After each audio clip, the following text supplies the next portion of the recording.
In the middle of a grueling 6-game road trip, where a very young hockey team is away from home, the third game of the trip ends late on a cold Canadian Saturday night.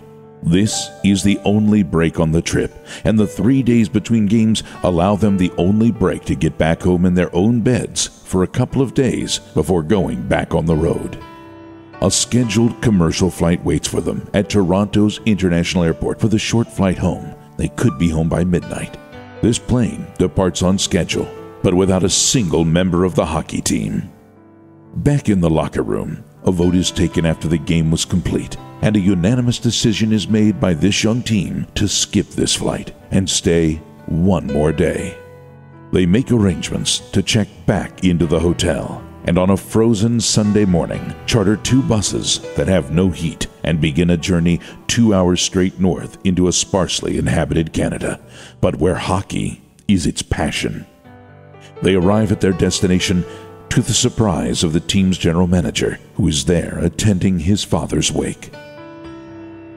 After a few emotional hours, this team boards the bus and heads back for a 2-hour trip back to Toronto.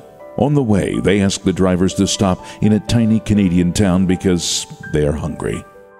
To the shock of the patrons and workers at this small hockey town McDonald's, a professional team walks out of 2 rickety buses and into the restaurant, which just happens to have pictures of 2 members of this team on its wall. The patrons know every single one of these players by sight, being fanatic fans of hockey in these parts. One can only imagine their amazement of the locals seeing an entire professional hockey team sit down and have a meal in their tiny little town in the middle of a hockey season. After a while, they board the buses and catch their same flight 24 hours later, giving 1 day to their general manager. Have I made this up? Is this an excerpt from some fictional book? No. This is a true story of the Blackhawks last Saturday night, and they decided to attend Dale Talon's father's funeral.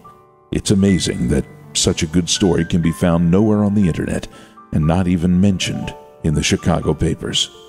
Had one of the Blackhawks got into a fight and punched some drunken loser in a Toronto bar, it would have been plastered all over papers and the television. This being said, it's hard to imagine any professional football, basketball, or baseball team doing this.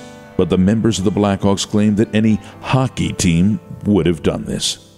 This is one reason I continue to be a big hockey fan, and another reason I'm excited about this Chicago team. I thought I would share, as this story appears to have gone unnoticed.